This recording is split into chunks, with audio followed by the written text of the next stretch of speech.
Bonjour à toutes et à tous, et bienvenue dans cette vidéo du neurolexique consacrée au système nerveux central. Sur le plan anatomique, le système nerveux central est constitué de deux éléments, l'encéphale et la moelle spinale, dont l'ensemble est aussi appelé névrax. En dehors de ce nom aux consonances de super vilain, pourquoi parle-t-on d'encéphale et pas de cerveau? En fait, l'encéphale est constitué de trois éléments. Le cerveau, c'est-à-dire les deux hémisphères cérébraux qui représentent la plus grande structure de l'encéphale. Puis le cervelet, qui se trouve sous le cerveau à l'arrière de l'encéphale. Et finalement, le tronc cérébral. La moelle spinale, quant à elle, est le prolongement de l'encéphale. C'est un cordon de tissu nerveux qui se développe à partir du tronc cérébral jusqu'à la région lombaire. D'une importance vitale, le système nerveux central est protégé par de l'os. Cet os recouvre l'encéphale au niveau de la boîte crânienne.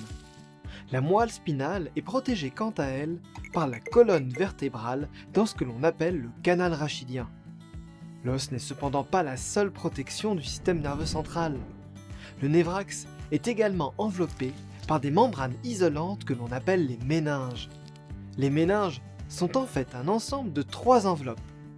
De la profondeur vers la surface, on distingue la pimère, collée au névrax, puis l'arachnoïde, et enfin la durmère, qui est rattachée à l'os.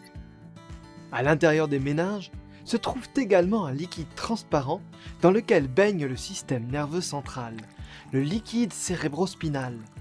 Ce liquide circule plus exactement entre la pimère et l'arachnoïde, que l'on appelle l'espace sous-arachnoïdien.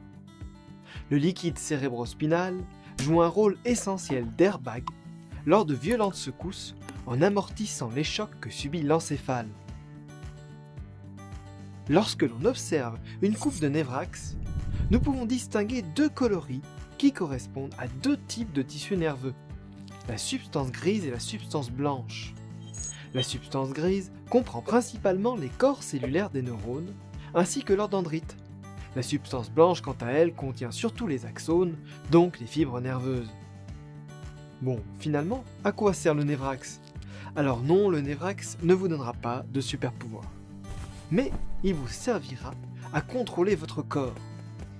Il faut voir l'encéphale comme un centre de commande et la moelle spinale comme un système de relais, acheminant les messages nerveux entre le reste du corps et l'encéphale.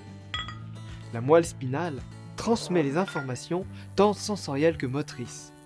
L'encéphale interprète ces informations, puis il envoie des commandes à la moelle qui va en exécuter les ordres.